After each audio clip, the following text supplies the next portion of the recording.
Les assurances santé et les solutions de prévoyance de la Caisse d'épargne vous présentent Check-up.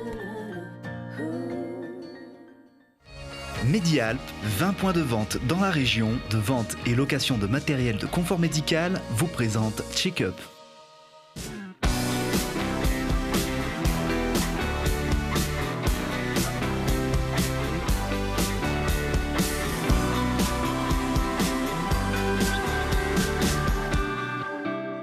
Bonsoir à tous, je suis ravie de vous retrouver dans un nouveau numéro de Check-up, le magazine de la santé et de l'innovation de Télé Grenoble. Les troubles obsessionnels compulsifs concernent 2% de la population. Ces comportements répétitifs, irraisonnés, irrépressibles touchent le plus souvent des sujets jeunes. Deux médecins psychiatres du CHU Grenoble-Alpes nous rejoindront dans quelques minutes pour aborder ces causes, ces conséquences, mais aussi les différents traitements. Mais pour l'heure, je salue Vincent Templard. Bonsoir. Bonsoir Marie-Caroline. Vous êtes président de Medicalps, le cluster des entreprises de santé innovantes dans l'arc alpin. Et vous nous accompagnez chaque mois. Et puis en face de vous, Julie Ségala. Bonsoir Julie. Bonsoir Marie-Caroline. Avec vous, on s'intéresse à tout ce qui touche de près ou de loin les enfants, petits et grands, et puis à la parentalité également. Et on débute tout de suite avec un sujet qui devrait vous faire réagir, Vincent.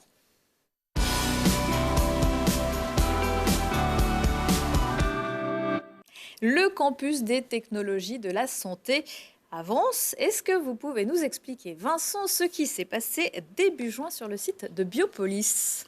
Début juin sur le site de Biopolis, ça a été le lancement officiel de ce campus des technologies pour la santé, effectivement, qui réunissait l'ensemble des acteurs, à commencer par Grenoble-Alpes Métropole, en présence de Christophe Ferrari, mais aussi de la région avec Yannick Noder, l'ensemble des pôles de compétitivité.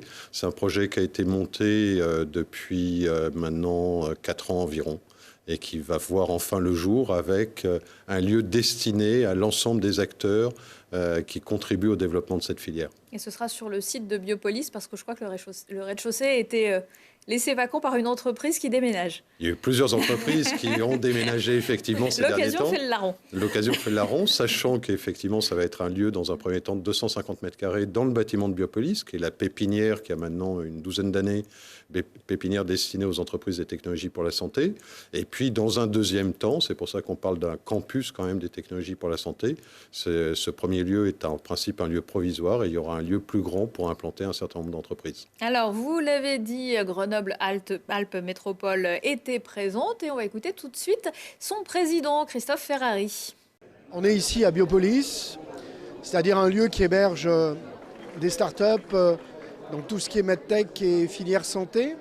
Et aujourd'hui, nous étions réunis pour finalement signer un protocole avec différents acteurs universitaires, scientifiques, mais aussi les pôles de compétitivité, les collectivités, finalement pour affirmer encore plus fortement que Grenoble et sa métropole, nous voulons demain que finalement nous puissions développer sur ce territoire encore plus fortement cette filière autour des questions de santé, autour des questions de technologie de la santé, autour des questions de biologie, qui sont des questions évidemment sur lesquelles nous avons énormément de potentiel.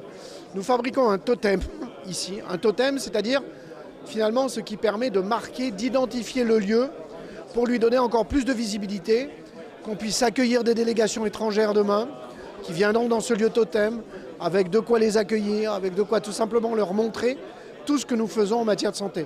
Donc là, on a envie finalement, c'est une affirmation encore plus de notre volonté d'être un acteur majeur et une métropole finalement fortement identifiée sur les questions de santé et de medtech.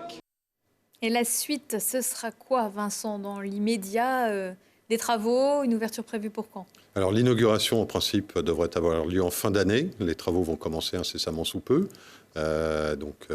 Réservez d'ores et déjà votre date. Et puis, ça sera effectivement l'an prochain, la première année d'animation, j'allais dire, parce que c'est un lieu de vie avant tout. C'est un lieu où les entreprises vont pouvoir venir se rencontrer, partager de l'expérience. Il y aura un certain nombre de formations, d'événements qui seront très régulièrement organisés par Medicalps, puisque Medicalps est chargé d'animer ce lieu pour l'ensemble des acteurs dont on a vu d'ailleurs les logos au passage dans le reportage. Et puis de continuer effectivement à soutenir le dynamisme de cette filière. Je le rappelle, c'est quand même une filière qui emploie plus de 10 000 emplois en Isère. C'est une filière qui a eu 13 lauréats au concours mondial de l'innovation. Et c'est une filière qui est reconnue depuis Paris comme étant la principale filière en France dans le domaine des technologies pour la santé. Alors, je vous propose justement de rester sur le site de Biopolis avec l'une des entreprises accueillies ici. Il s'agit de Medimprint, une start-up qui a pour mission de développer des dispositifs médicaux qui vont permettre d'atteindre les régions inaccessibles du cerveau pour mieux traiter certaines pathologies, notamment les tumeurs cérébrales, puis les maladies neurodégénératives. Lina Badreddine va nous présenter cette entreprise et on en reparle juste après. Il fait un peu de vide avec une seringue dans le biopseur et il sectionne le tissu. Et c'est ça qui, par essence, est problématique dans le cerveau, c'est cette façon d'arracher le tissu. C'est de cette manière que sont réalisées les biopsies.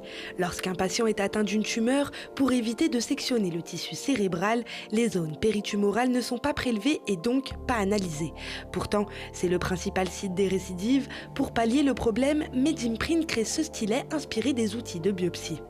Et qui va permettre, de la même manière qu'un biopseur, de descendre jusque dans la région ciblée pathologique pour le patient et de réaliser un prélèvement simplement en venant toucher le tissu avec la puce en silicium pendant un temps de contact relativement bref, c'est 1 minute ou 1 minute 30. On referme le dispositif pour protéger le prélèvement lorsqu'on va retirer le dispositif du cerveau du patient. Et ce qu'on propose, c'est de faire une analyse directement du tissu qui a été capté ici sur la puce en silicium. Et on va pouvoir casser ici le dispositif pour ne garder que la puce en silicium et l'échantillon biologique. Et là-dessus, donc on va casser et on va pouvoir monter un petit réservoir et qui va permettre de démarrer des analyses de biologie. En réduisant les risques liés au geste et en augmentant le nombre de prélèvements, Medimprint ne compte pas remplacer la biopsie mais bien la compléter. L'objectif est de disposer de la meilleure cartographie des anomalies en présence à la fois dans la tumeur et dans son voisinage pour mieux comprendre la pathologie du patient. Il y a eu un essai clinique de phase précoce réalisé au CHU de Grenoble où 20 patients ont été inclus et où on a pu tester chez des patients, valider chez des patients atteints de tumeurs cérébrales l'innocuité, donc la sécurité de notre dispositif et notre capacité à en extraire des informations pertinentes pour la prise en charge de ces patients. Pour l'instant, la problématique principale est celle des glioblastomes, mais l'objectif de Medimprint est aussi d'intervenir pour d'autres cancers et pathologies à l'intérieur et hors du cerveau. Alors, Medimprint se positionne sur un prix entre 200 et 300 euros par dispositif, soit un kit environ 1 500 euros pour 5 à 6 dispositifs. Le prochain objectif, c'est de mener un essai clinique avec le CHU d'Angers, avec pour but l'obtention du marquage CE pour leurs produits. Vincent, une remarque sur cette belle entreprise ? Une très belle entreprise, effectivement, qui est dans un domaine, j'allais dire, sévère, puisqu'on est sur du dispositif médical qui va aller, j'allais dire, toucher le cerveau, et on comprend les risques associés. Donc, c'est un parcours de validation qui est extrêmement long. Juste quand même une donnée, le glioblastome est l'un des cancers, la tumeur du cerveau qui est le plus fulgurant. Et on sait que non seulement il faut arriver à soigner, j'allais dire, tuer la tumeur elle-même, mais arriver à bien identifier les cellules au contact de la tumeur qui peuvent être elles-mêmes concernées, de telle façon à éviter des récidives. Et ce dispositif qui permet de faire une empreinte très douce, j'allais dire, sans occasionner aucune lésion, bien évidemment, neurologique, est promis certainement un très bel avenir, en tout cas apporte une vraie valeur ajoutée pour les patients demain. Et cette entreprise va lancer une campagne de crowdfunding en septembre. Merci Vincent. Julie, on va vous retrouver dans un petit instant. Vous allez vous nous inviter en fait à venir comme on est. Les explications tout de suite après ça.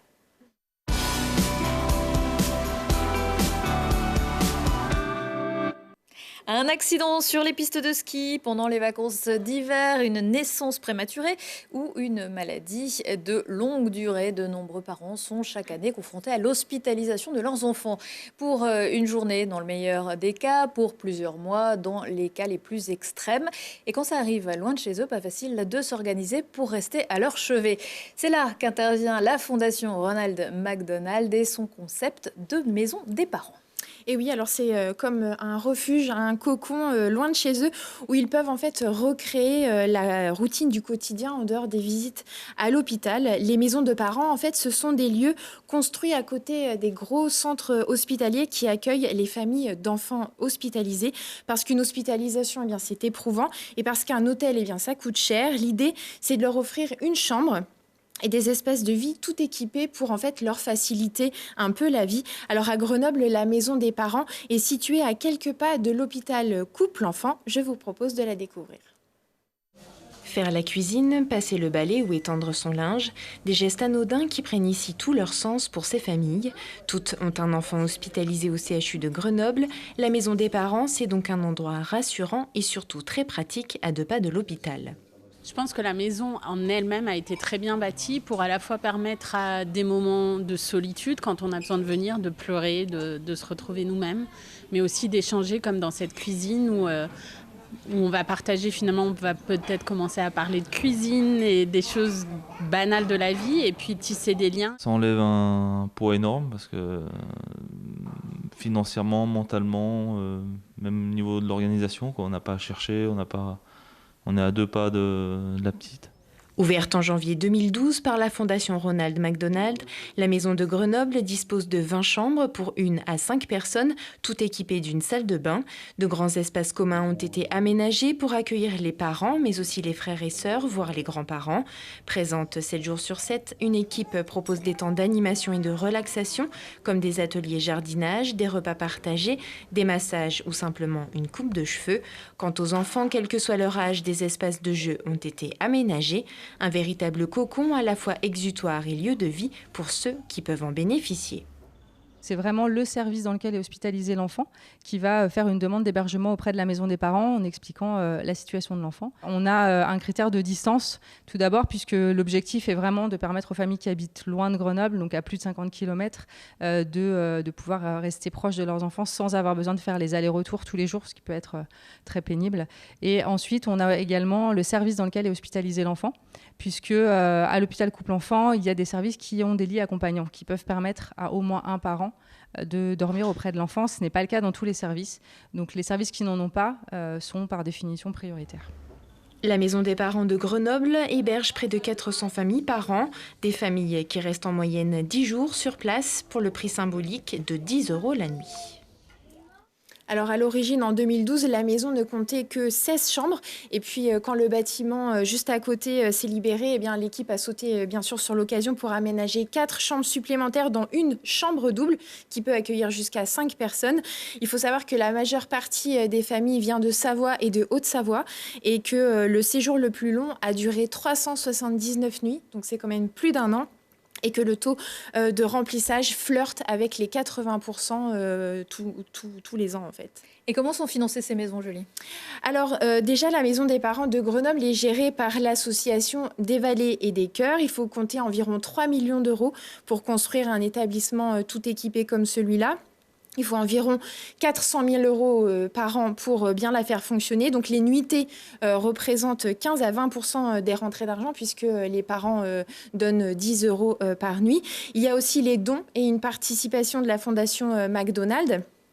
Et puis du coup, si vous fréquentez l'enseigne, vous avez déjà vu sur les compteurs des petites tirelires qui se remplissent au gré de la générosité des clients. Et puis il y a aussi chaque année des opérations spéciales comme au mois de mai dernier. L'opération Partage du cœur, durant laquelle, en fait, vous pouviez acheter des petits goodies à 1 € et à la fin, la somme intégralement collectée était reversée à la maison des parents. Personnellement, je trouve que c'est une très, très belle initiative. Et je voulais juste tirer mon chapeau à l'équipe parce que franchement, ça ne doit pas être facile tous les jours. Merci beaucoup, Julie. Et puis... un petit mot pour vous dire merci d'avoir été présente avec nous sur cette émission et de nous avoir apporté vos lumières sur les enfants, de nous avoir fait partager de si beaux moments. Merci beaucoup, Julie. Bel été et surtout bon vent.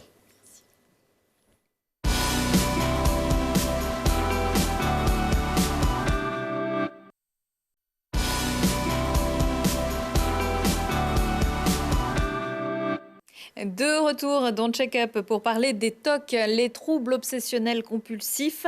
Vincent, vous êtes toujours là et je vous en remercie. Je vous présente nos invités dans une poignée de secondes.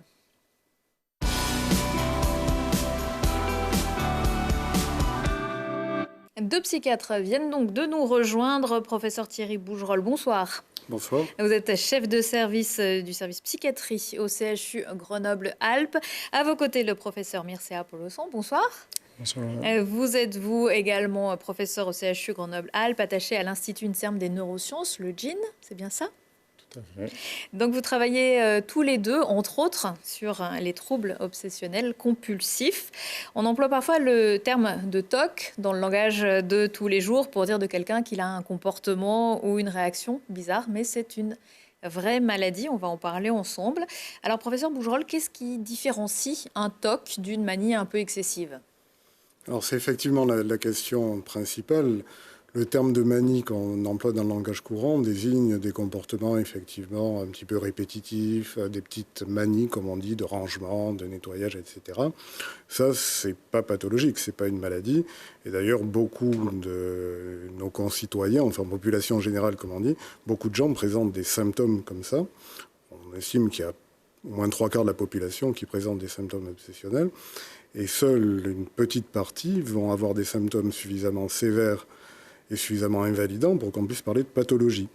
Donc le TOC, le trouble obsessionnel compulsif, va pouvoir être diagnostiqué à partir du moment où les symptômes vont faire souffrir la personne qui va pâtir de ces comportements, qui va se sentir très malheureux d'être comme ça, et à partir du moment où ça va entraîner aussi une gêne dans son fonctionnement de tous les jours, un certain handicap qui peut parfois être tout à fait considérable.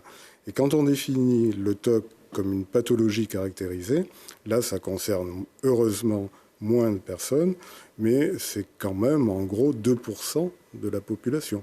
Donc ça fait un nombre assez important de gens qui peuvent être très invalidés. Ce sont des troubles irrationnels, irraisonnés, irréfléchis et on ne peut pas s'en empêcher. Alors, on ne peut pas s'en empêcher tout en ayant conscience de l'absurdité de ces comportements ou de ces pensées. C'est-à-dire on peut être envahi par une obsession, c'est-à-dire une idée répétitive qui va tourner en boucle, le phénomène de disque rayé qui survient chez certains patients, tout en ayant parfaitement conscience que c'est idiot, mais ça revient et ça revient encore et on essaye de trouver un moyen de les chasser. Donc on est capable de l'expliquer, on n'est pas absent tout d'un coup? Non, tout à fait, on a conscience de ce... Alors, plus ou moins, certains patients peuvent être en difficulté pour repérer le caractère anormal de leur comportement. Alors, on ne va pas rentrer dans les détails, mais on peut distinguer chez les patients qui sont malades, certains patients qui ont ce qu'on appelle un mauvais insight, c'est-à-dire une mauvaise capacité à réaliser le caractère absurde de leur comportement. Mais très généralement, la personne a parfaitement conscience qu'il devrait s'arrêter de faire ça, mais il ne peut pas s'en empêcher. Il est obligé de recommencer encore et encore. Et ça va entraîner une angoisse de plus en plus forte. Et tous les rituels, tous les comportements répétitifs vont, dans la plupart des cas, s'imposer également comme seul moyen d'arriver à atténuer l'angoisse. Donc c'est un véritable cercle infernal. Une pensée va surgir, s'imposer, se répéter, entraîner une angoisse, et on va essayer d'éliminer cette angoisse, de l'écarter, en se livrant à un comportement qui lui-même devient répétitif, envahissant, tyrannisant. Un exemple très fréquent, c'est on peut être obsédé par la crainte de la contamination, par des microbes, quand on touche quelque chose. On va être angoissé du fait de ne pas pouvoir s'empêcher de penser qu'on a touché la barre dans le bus, dans le tram, le fauteuil, et qu'on a pu se contaminer. Et pour essayer de diminuer cette angoisse, on va se mettre à se laver les mains 1 fois, 2 fois, 3 fois, 10 fois, 30 fois. Et le comportement de lavage devient à son tour compulsif, c'est-à-dire répétitif, et devient une obligation absurde. Il y a des TOC plus fréquents que les autres, comme celui-ci? Il y a un best-of des Alors, des TOC. effectivement, il y a des formes qui sont plus particulièrement fréquentes. Celle que je viens de citer, c'est-à-dire l'obsession de la contamination avec des rituels de lavage, des compulsions de lavage. Il y a l'idée obsédante d'avoir pu faire quelque chose qui va entraîner une catastrophe, laisser le gaz allumé, ne pas fermer sa porte et on va être cambriolé, et qui va entraîner des comportements compulsifs de vérification. On retourne vérifier si la porte a bien été fermée. On le fait 1 fois, 2 fois, 10 fois. J'ai rencontré des patients qui n'arrivaient plus à sortir de chez eux parce qu'au bout de la 30e fois, ils renonçaient à quitter leur appartement parce que c'était trop difficile. Ou certains qui finissait par casser la poignée de la porte à force de vérifier. Il y a des compulsions mentales, ne pas pouvoir s'empêcher de compter. Alors, tout à l'heure, on évoquait des symptômes qui peuvent être banals dans la population. C'est très fréquent d'observer des gens ou de confesser des gens qui avouent effectivement, quand ils rentrent dans une pièce, quand il y a des carreaux d'insonorisation au plafond, compter le nombre de carreaux pour que ça tombe pile, etc. Ne pas marcher sur les lignes entre les carrelages, des choses comme ça. Mais parfois, ça peut devenir extrêmement envahissant. Et comme exemple de TOC, de compulsion mentale, une de mes patientes, par exemple, ne pouvait plus sortir de chez elle parce que dès qu'elle était dans les rues, elle ne pouvait pas s'empêcher d'additionner les numéros d'immatriculation des voitures pour trouver des multiples de 7. Et c'était tellement prenant, tellement épuisant pour elle qu'elle ne sortait plus. Est-ce qu'on doit s'inquiéter si on voit quelqu'un qui justement commence dans la rue à essayer de ne pas marcher sur les lignes? Est-ce qu'on se dit qu'il peut y avoir une progression vers un TOC? Pas forcément. Non, je crois que c'est ce que j'évoquais tout à l'heure, c'est-à-dire à partir du moment où la personne qui ne peut pas s'empêcher de ne pas marcher sur les lignes, est malheureuse d'être obligée de faire ça, là ça commence à devenir problématique. Si elle ne sort plus ou elle ne prend plus certaines rues parce que les trottoirs ont des lignes sur lesquelles il est trop difficile de ne pas marcher, là c'est une gêne dans son fonctionnement et on entre dans le champ de la pathologie. Avant ça, c'est une petite manie. Alors on va voir quelques images d'un reportage qui avait été diffusé il y a quelques années d'une jeune femme qui a été traitée au CHU Grenoble-Alpes. On en reparlera dans un instant, mais on va voir que son TOC était extrêmement handicapant. D'une rare sévérité. Vous n'avez pas touché la chaise, Candy? Non. Ça n'est pas. Vous n'avez pas touché la chaise, Candy? Non. Voilà, donc cette jeune femme, elle ne peut pas sortir de la pièce. C'est ça, professeur Paulozan? Tout à fait. Donc, sa principale obsession, en fait, était une obsession de doute. Elle doutait d'avoir réussi à finir l'action qu'elle était en train d'exécuter. Donc, en l'occurrence, ici, c'était sortir de la pièce. Et comme elle doutait, cela l'a amené à faire plusieurs vérifications ou plusieurs répétitions de la même action. Donc, c'était devenu très difficile et assez rapidement très invalidant, au point qu'effectivement, elle a pu arriver à avoir 36 heures d'affilée de compulsion et d'angoisse et justement imposer aussi ces différents comportements à l'entourage, ce qui était vécu aussi de manière difficile par la patiente et par l'entourage également. Et donc, effectivement, elle était arrivée à un degré de sévérité extrême avec un handicap qui était évident. Parce qu'elle demandait, en fait, à son entourage d'effectuer les mêmes gestes. Elle était tellement angoissée que... Elle avait besoin, effectivement, que quelqu'un d'autre de l'entourage puisse réaliser ces vérifications à sa place, puisque le doute était extrême au point de ne plus être capable, justement, de réaliser toute action, en fait, du fait de ce doute permanent. Et donc, elle demandait, effectivement, à l'entourage de réaliser aussi ces vérifications-là. Oui. Est-ce qu'on sait comment surviennent ces TOC? Quelle est la cause, l'origine? Alors la cause, elle est assez complexe à décrire. Vous pouvez avoir effectivement des TOC qui peuvent surgir à la suite d'un vécu émotionnel intense suite à un événement particulier. On peut donner, je dirais, des exemples suite à une blessure, un accident, une blessure avec du sang sur les mains, avec la crainte d'avoir attrapé une maladie, va ensuite pouvoir déclencher des compulsions de lavage, de nettoyage, etc. Donc avec la crainte obsédante d'être contaminé ou de risquer d'avoir une maladie. Donc on peut avoir également des situations où les obsessions et les compulsions s'installent de manière plus progressive. En général, les TOC commencent plutôt à un jeune âge, en fait, dans l'enfance, avec certes une progression durant l'adolescence et par la suite, et une certaine aggravation, un enquistement, je dirais, dans les compulsions respectives au fur et à mesure de l'évolution de la maladie. Est-ce qu'il peut y avoir des facteurs héréditaires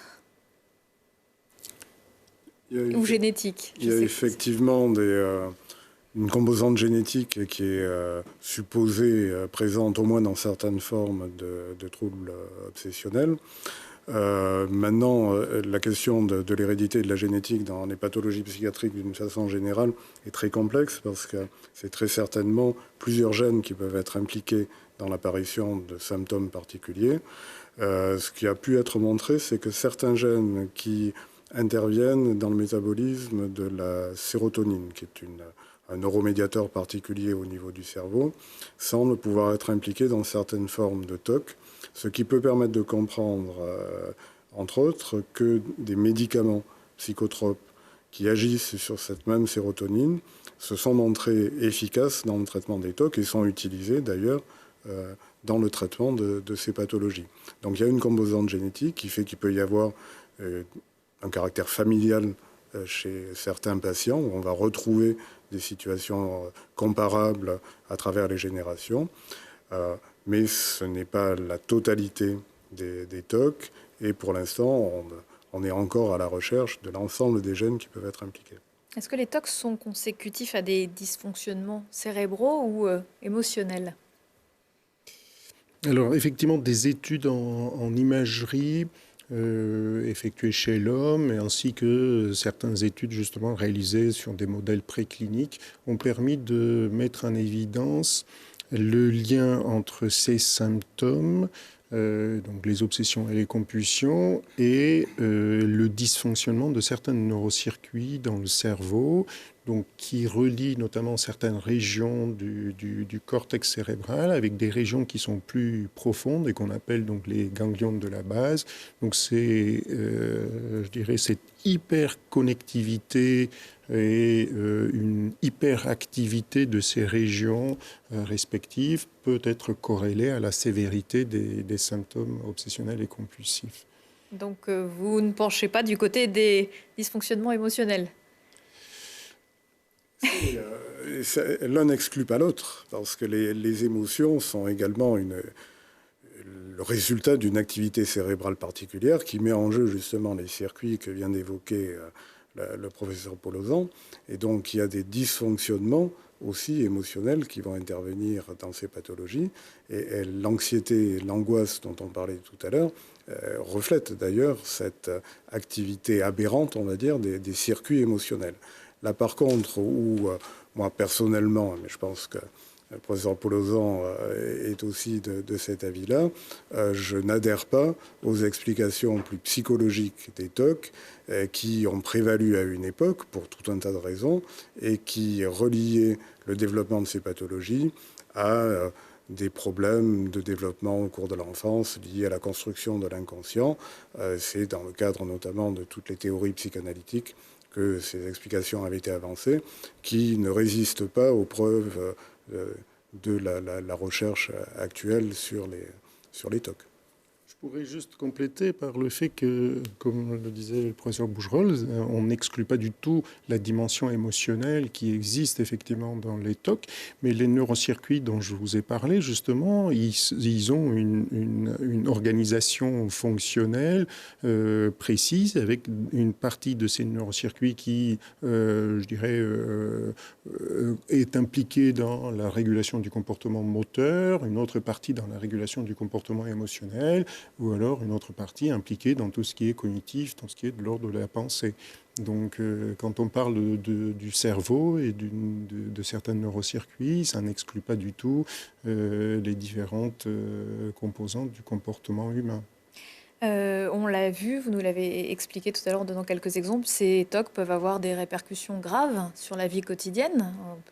On peut être empêché de travailler, des répercussions sur la vie familiale. Est-ce que ça peut causer aussi, ça peut engendrer d'autres maladies, des dépressions ? Alors les répercussions, effectivement, sur la vie personnelle peuvent être très considérables, avec des répercussions aussi sur l'entourage qui peut se trouver impliqué dans la réalisation des comportements compulsifs, avec une véritable tyrannie qui peut s'exercer et qui peut avoir des conséquences parfois extrêmes pour l'ensemble du cercle familial. Après, les TOC peuvent aussi se compliquer, notamment de dépression, qui est une complication qu'on peut redouter souvent face justement à ces situations de gêne extrême et de souffrance extrême qui peut saisir certains patients. Et donc, ça fait partie effectivement des évolutions redoutées. Alors heureusement, il existe quand même des traitements différents en fonction de la gravité de la maladie. Alors, si j'ai bien compris, la psychanalyse, la psychothérapie ne sont pas forcément à eux seuls, en tout cas des traitements efficaces. Alors, les approches psychothérapiques sont effectivement de plusieurs types, et donc celles qui ont le niveau de preuve en termes d'efficacité le plus élevé sont les thérapies cognitivo-comportementales. Donc vous avez, grâce à, je dirais, la thérapie cognitive, une restructuration de certains modes de pensée qui sont erronés, distorsionnés, qui peuvent alimenter ces TOC, et dans la thérapie comportementale, on vise justement l'extinction de ces comportements compulsifs qui handicapent le patient. Donc, vous avez également d'autres psychothérapie. Alors la psychothérapie analytique, elle n'a pas à montrer un intérêt particulier dans le TOC. Elle peut être utilisée peut-être pour traiter d'autres comorbidités qui peuvent être rencontrées dans le TOC, mais pas pour traiter le TOC lui-même. Et vous avez également des thérapies comme l'EMDR, donc ça vient de l'abréviation anglaise, donc c'est Eye Movement Desensitization and Reprocessing, donc qui est une approche thérapeutique utilisée particulièrement pour tout ce qui est vécu post-traumatique et pour les TOC qui peuvent surgir justement à la suite de certains événements qui sont vécus de manière traumatique et qui peuvent avoir justement un intérêt.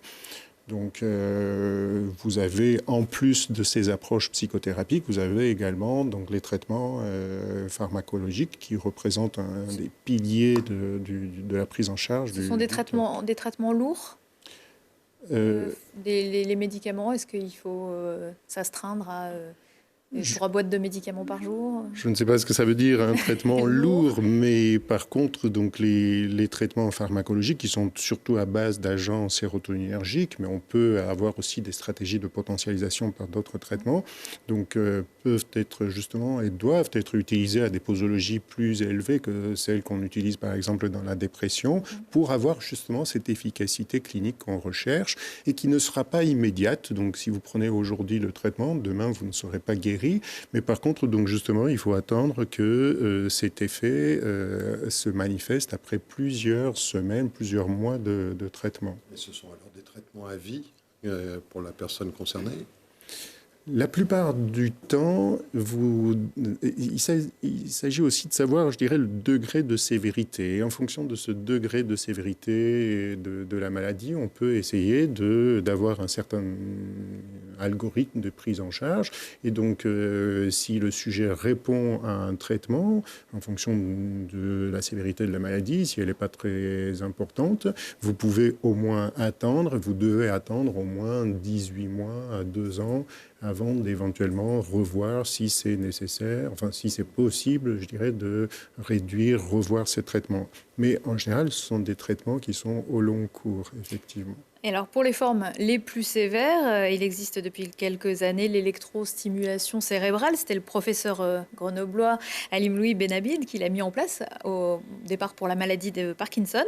Elle est donc testé depuis quelques années pour les TOC. On va écouter le professeur Benhamine dans un extrait d'un reportage qui a été diffusé il y a quelques temps sur Arte, un reportage de Caroline Pochon qui s'intitule « La stimulation cérébrale, un nouvel espoir pour les TOC ». La stimulation cérébrale, la façon dont on peut penser qu'elle fonctionne, c'est qu'elle vient perturber une activité perturbée. J'ai quelque chose qui va pas, qui a un rythme qui n'est pas celui qui doit être là. On met une électrode, on noie cette région sous un flot continu, d'impulsions électriques, qui fait que ça cache, en gros, le message anormal qui est responsable des symptômes. Mais la plupart du temps, quand vous arrêtez la stimulation, les symptômes réapparaissent, quasiment instantanément, que ce soit les TOC, le tremblement ou n'importe quoi. Alors, en quoi va consister cette opération, professeur Paulezan ? Donc, cette intervention, cette stratégie qui a vraiment un but thérapeutique, consiste en fait à stimuler une certaine région cérébrale qui a une pertinence, qui a une implication dans ces troubles obsessionnels compulsifs. Et en l'occurrence, ce dont le professeur Benhamine parle, c'est bien une région des ganglions de la base, le noyau subthalamique.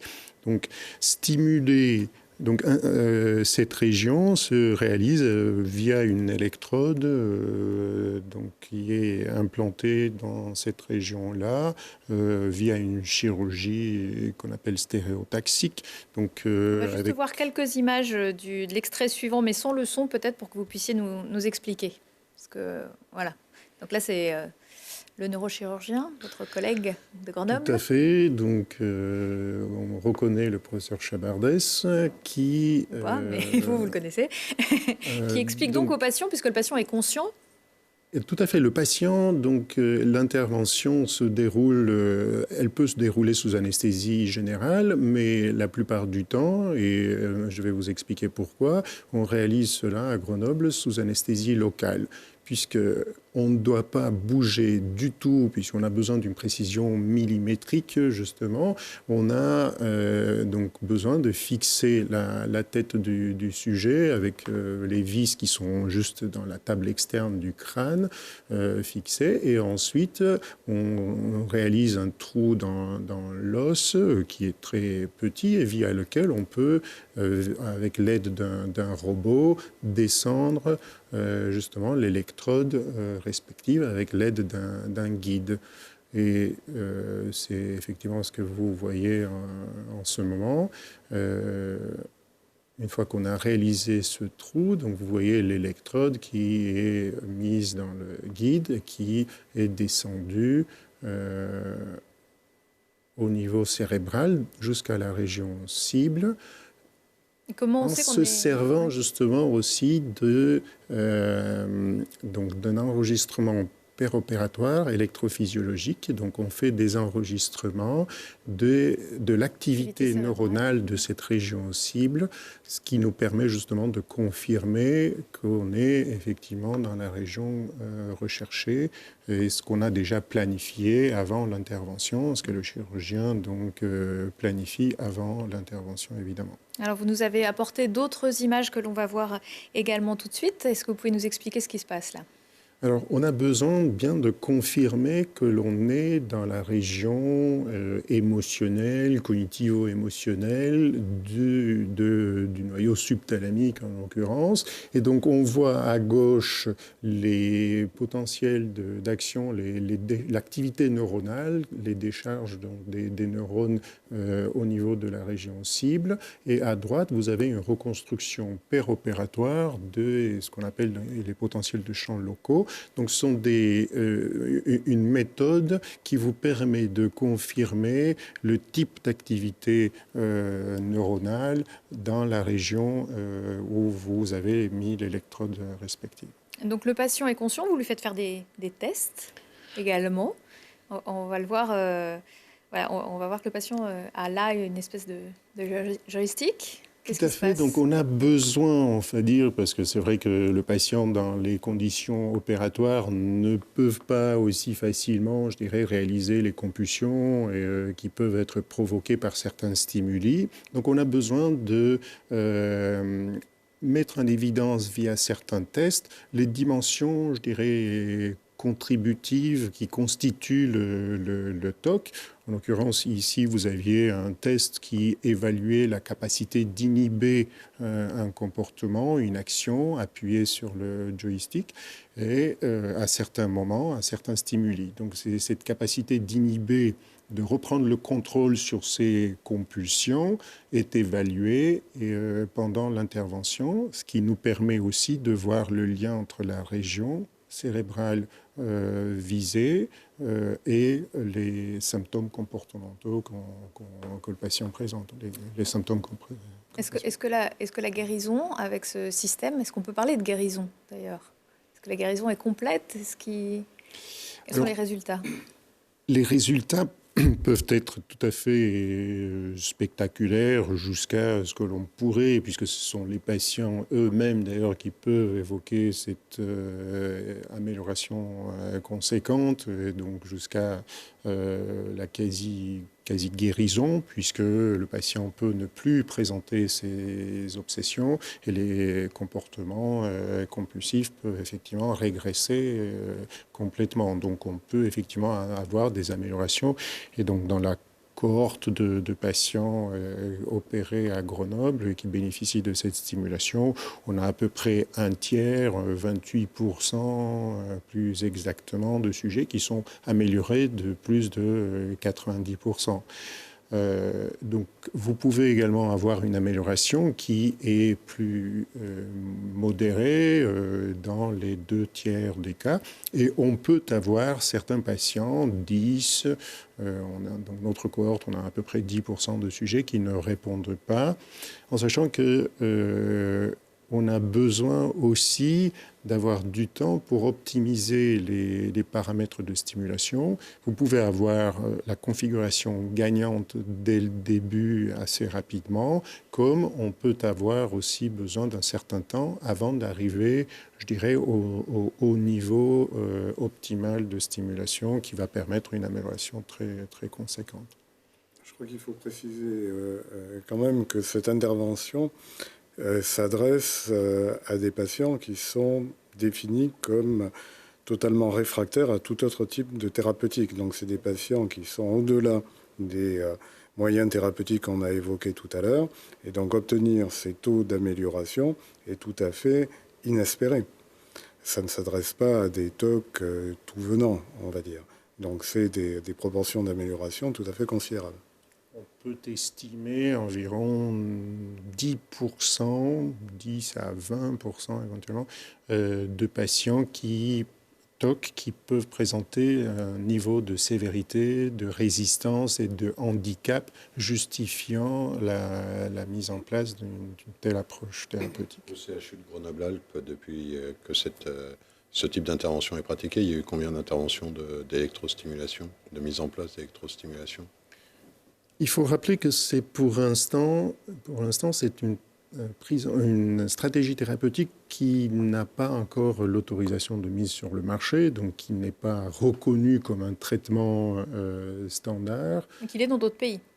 Et qui est néanmoins déjà reconnu dans certains pays, comme l'Allemagne ou les Pays-Bas. Elle est également pratiquée à visée compassionnelle aux États-Unis depuis plus de 10 ans actuellement. Mais pour l'instant, en France, c'est une stratégie thérapeutique qui est encore du domaine donc, de la recherche. Donc c'est pour cela aussi qu'on avance de manière prudente et on essaie justement de capitaliser sur les résultats et les enseignements qu'on peut en tirer des essais thérapeutiques antérieurs. Donc on a commencé effectivement en 2005 et donc on a plus de 30 patients ayant bénéficié de cette thérapeutique, en sachant qu'en 2005, lorsque l'on a commencé, par une étude multicentrique qui a été dirigée par la Pitié-Salpêtrière.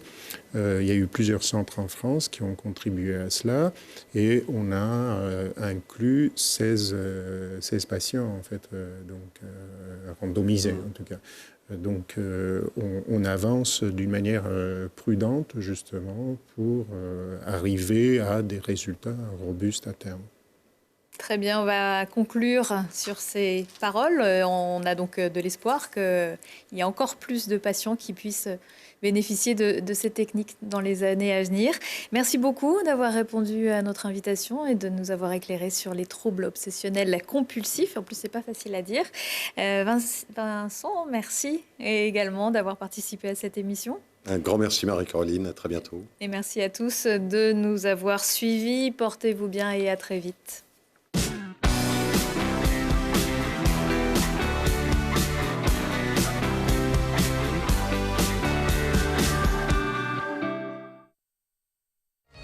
Medialp, 20 points de vente dans la région, de vente et location de matériel de confort médical, vous a présenté Check-up.